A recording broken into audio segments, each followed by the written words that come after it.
इतना जोश है आप में, बहुत अच्छा लगा यहां आकर।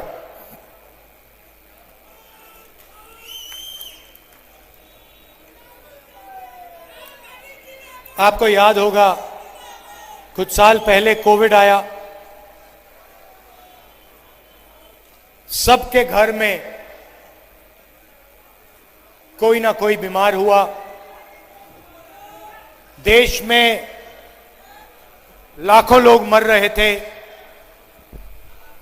ऑक्सीजन नहीं था, दवाइयां नहीं थी, लाशों के ढेर पड़े हुए थे। और देश के प्रधानमंत्री ने कहा, भाइयों और बहनों, थाली बजाओ।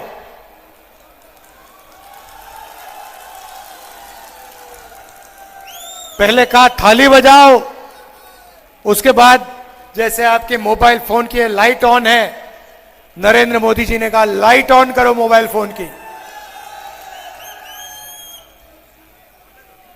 गुजरात में हमने पता लगाया,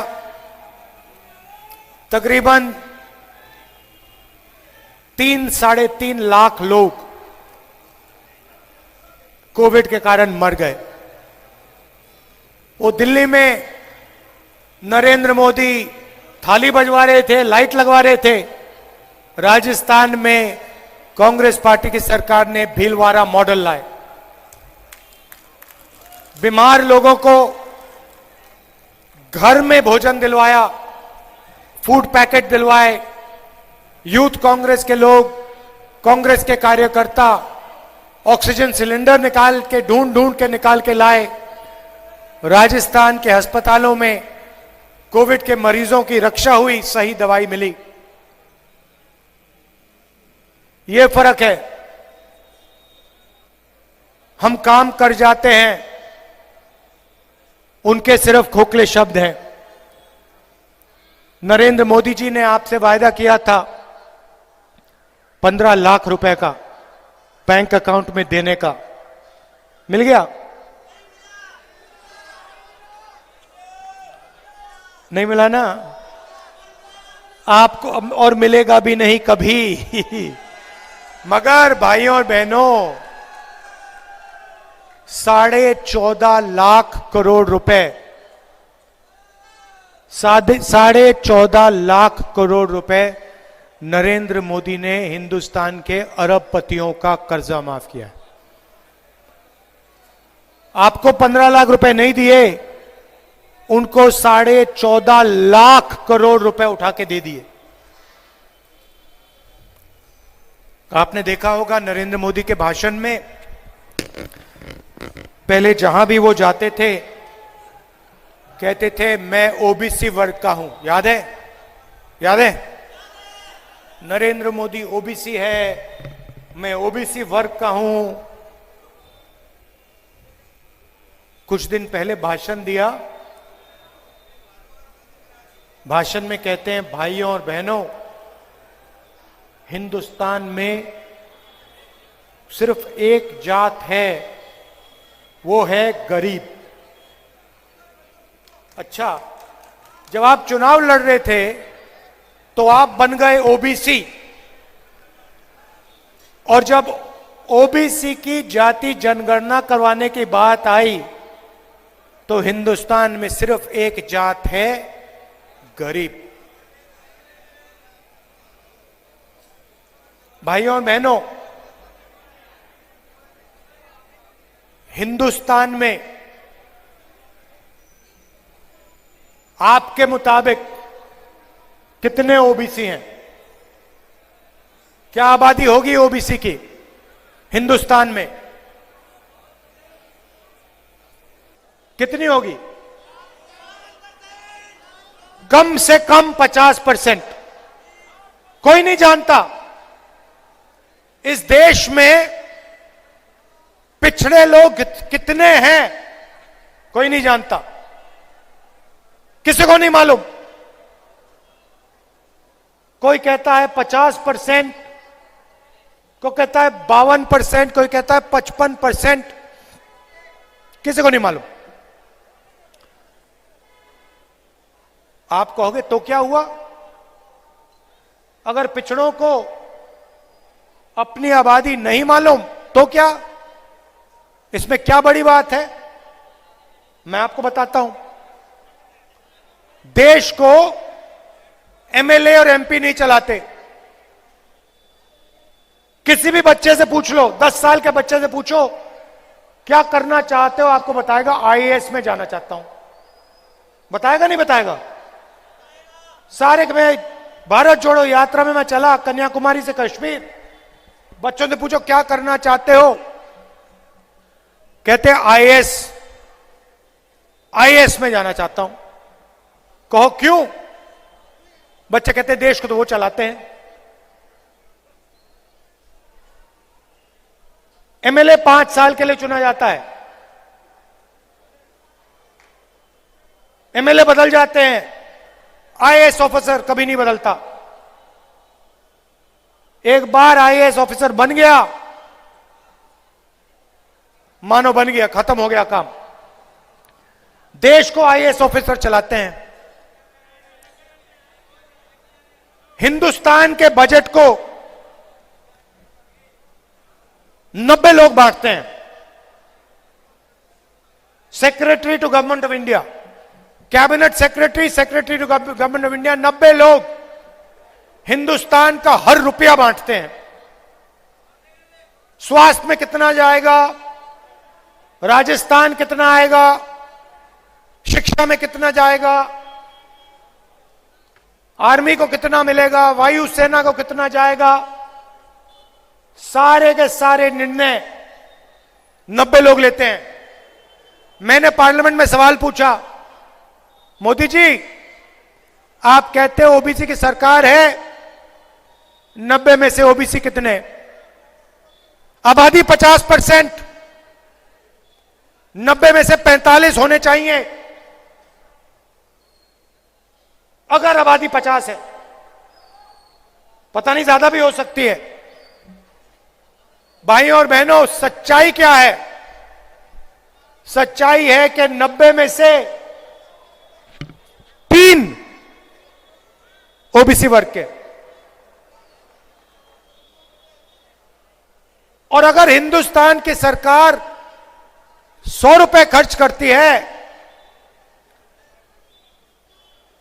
तो 5 रुपए का निर्णय पिछड़े ऑफिसर लेते हैं। दलित कितने? दलित भी 90 में से 3। और अगर हिंदुस्तान की सरकार 100 रुपए का निर्णय लेती है तो दलित 1 रुपया का निर्णय लेता है। आबादी 50%, भागीदारी 5% ओबीसी की। आबादी तकरीबन 15%, भागीदारी 1%। और सुनिए, आदिवासी वर्ग, हिंदुस्तान का बजट 100 रुपए का, आदिवासी वर्ग 10 पैसे का निर्णय लेता है। कहां है भागीदारी ओबीसी की? कहां है भागीदारी दलित की? कहां है भागीदारी आदिवासी की? यह सवाल मैंने नरेंद्र मोदी के सामने पार्लियामेंट हाउस में पूछा। अब नरेंद्र मोदी नहीं चाहते और बीजेपी के लोग नहीं चाहते कि देश के पिछड़े लोगों को पता लग जाए उनकी आबादी कितनी। क्यों? अगर जाति जनगणना में आ गया कि पिछड़ों की आबादी 50% है तो फिर भागीदारी 1% 5% की कैसे रहेगी? फिर भागीदारी बढ़ानी पड़ेगी। इसलिए मेरे भाषण के एकदम बाद, पार्लियामेंट हाउस में भाषण देने के एकदम बाद नरेंद्र मोदी जी कहते हैं हिंदुस्तान में जात नहीं है, सिर्फ एक जात है, वो है गरीब। नरेंद्र मोदी जी, आप 12 करोड़ की गाड़ी में घूमते हो, 12,000 करोड़ का आपका हवाई जहाज है, हर रोज नया कपड़ा पहनते हो, ओबीसी शब्द का आपने प्रयोग किया, मगर जब देश के ओबीसी को जरूरत पड़ी, उनको तब उनकी सच्ची शक्ति दिखाने का टाइम आया, तो आप कहते हो देश में ओबीसी है ही नहीं, देश में दलित है ही नहीं, देश में आदिवासी है ही नहीं, देश में जनरल कास्ट का गरीब है ही नहीं।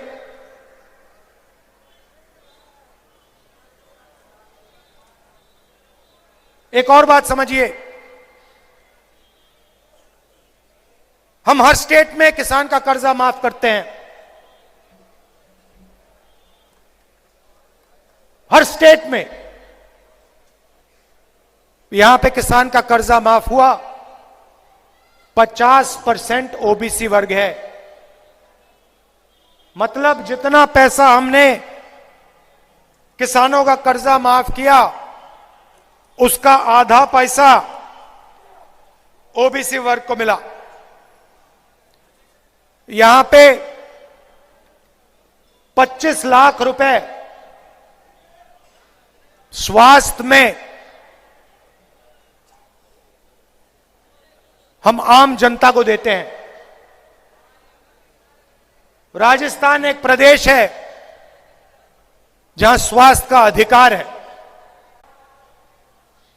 कैंसर हो जाए, दिल का दौरा पड़ जाए, वाल्व बदलना हो, स्टेंट लगाने हो, घुटना बदलना हो, रिप्लेस करना हो, एक पैसा नहीं देते आप लोग। मैं तो गहलोत जी से पिछली मीटिंग में कहा 25 लाख रुपए गहलोत जी कम है, इसको बढ़ाइए थोड़ा।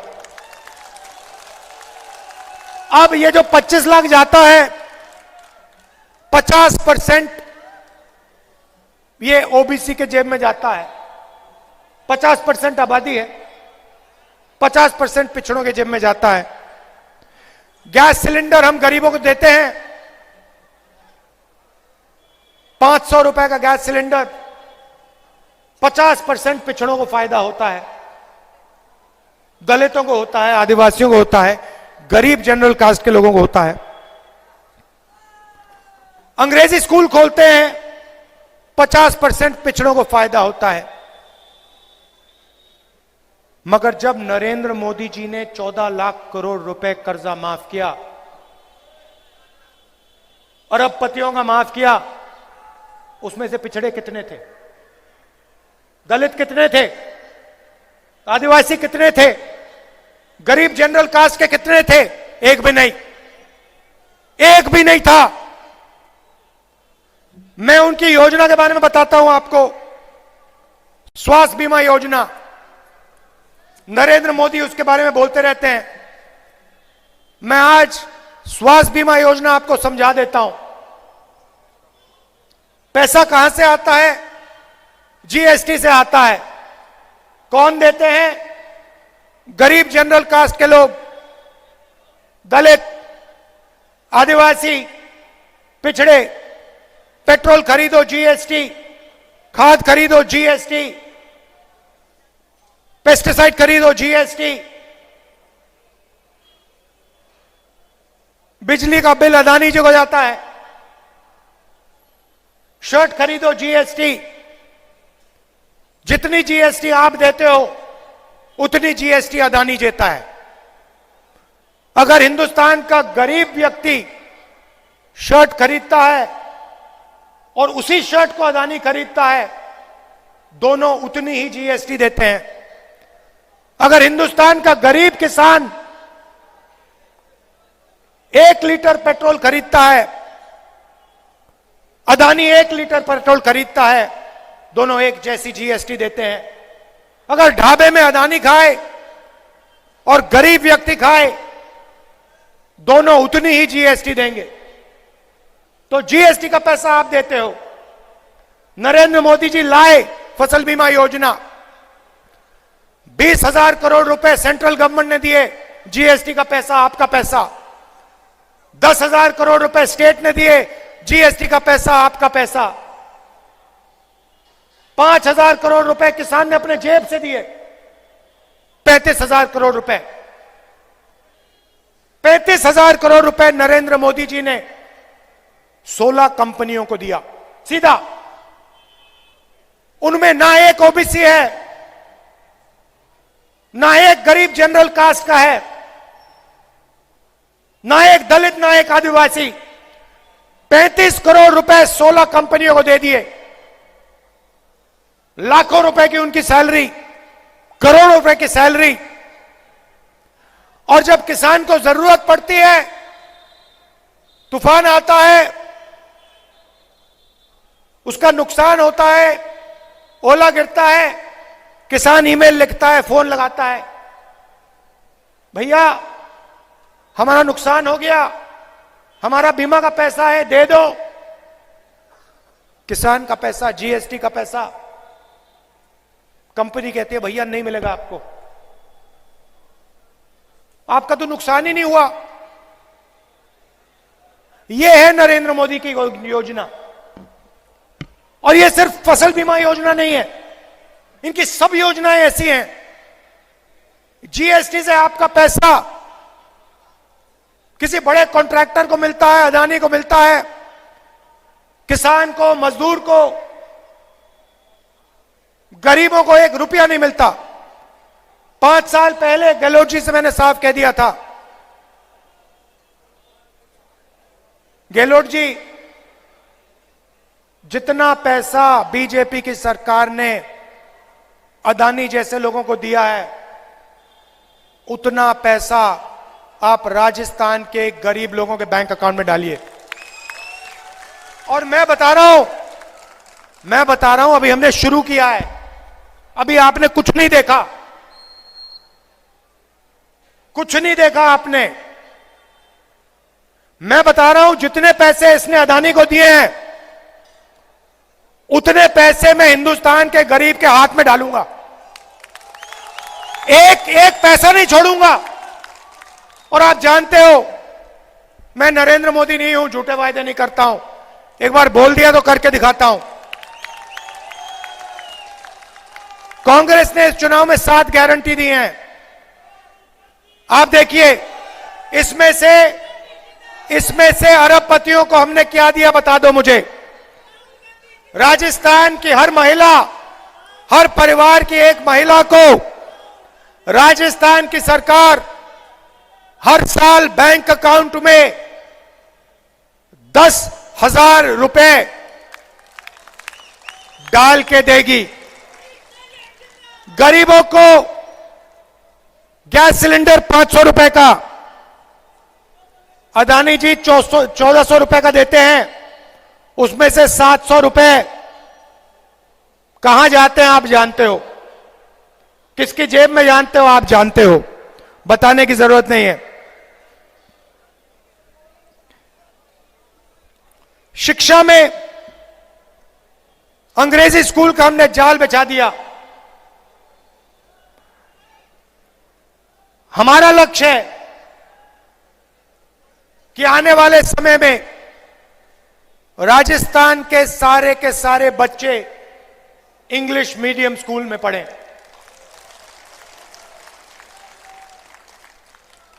फायदा 50% पिछड़ों को। आप बीजेपी के किसी नेता से पूछ लो, आपको बताएंगे भैया हिंदी सीखो, अंग्रेजी मत सीखो। सिर हिला रहे हैं आप, सही बोला ना, हिंदी सीखो अंग्रेजी मत सीखो। अरे क्यों ना सीखे? किसान का बेटा अंग्रेजी क्यों ना सीखे? मजदूर का बेटा अंग्रेजी क्यों ना सीखे? क्योंकि वो चाहते हैं कि किसान का बेटा सबसे अच्छी नौकरियां ना ले जाए। वो कॉल सेंटर में काम करना चाहते हैं, अपने बेटे को एंटरप्रेन्योर बनाना चाहते हैं, स्टार्टअप करवाना चाहते हैं। उनके बच्चे कॉल सेंटर में काम करें,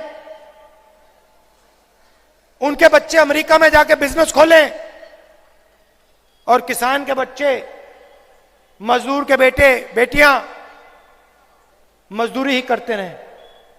नहीं, हम चाहते हैं कि बड़ा से बड़ा सपना किसान का बेटा देखे, मजदूर का बेटा देखे, छोटे दुकानदार का बेटा देखे, अंग्रेजी पढ़े।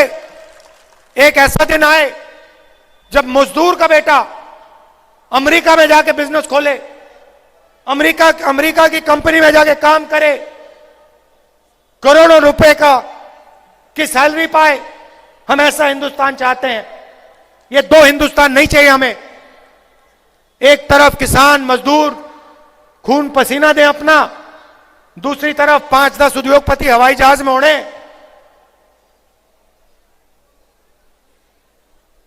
लाखों रुपए हर रोज खर्च करें। ऐसा हिंदुस्तान नहीं चाहिए हमें। यह मैं आपसे कहना चाह रहा था। राजस्थान में गरीबों की सरकार बनाइए। जो भी हम योजना लाए हैं, स्वास्थ्य की योजना हो, महिलाओं को पैसे देने की योजना हो, ये सारी की सारी योजना बीजेपी बंद कर देगी। हम आपके लिए ओल्ड पेंशन स्कीम लाए, बीजेपी ने रद्द कर दिया। आप आए हमारे पास, सरकारी ऑफिसर आए, आपने कहा देखिए हमें तो अपना ओल्ड पेंशन स्कीम अच्छा लगता है। आपकी आवाज सुनी और आपको पुराना पेंशन स्कीम हमने वापस दिया, राजस्थान में दिया। आप याद रखिए, बीजेपी की सरकार आएगी तो आपका ओल्ड पेंशन स्कीम हवा में उड़ जाएगा, गायब हो जाएगा। हम गरीबों की सरकार चलाते हैं। और मैंने आपसे कहा अभी शुरुआत है, राजस्थान पहला कदम है। दिल्ली की सरकार आएगी तो फिर देखना गरीबों के लिए कांग्रेस पार्टी क्या करती है। ये जो जाति जनगणना है, मैंने मन बना लिया है, राजस्थान की सरकार आएगी, कास्ट सर्वे यहां पे हो जाएगा, पूरा होगा। और पिछड़ों को हम बता देंगे आपकी इतनी आबादी, आपकी इतनी भागीदारी। और देश में सरकार आएगी, पूरे देश में जाति जनगणना होगा, कांग्रेस पार्टी की गारंटी है। नरेंद्र मोदी कुछ भी बोले, एक जात है, गरीब जात है, वो बोले, जब वो बोले वो जाने। हम जाति जनगणना करके दिखा देंगे।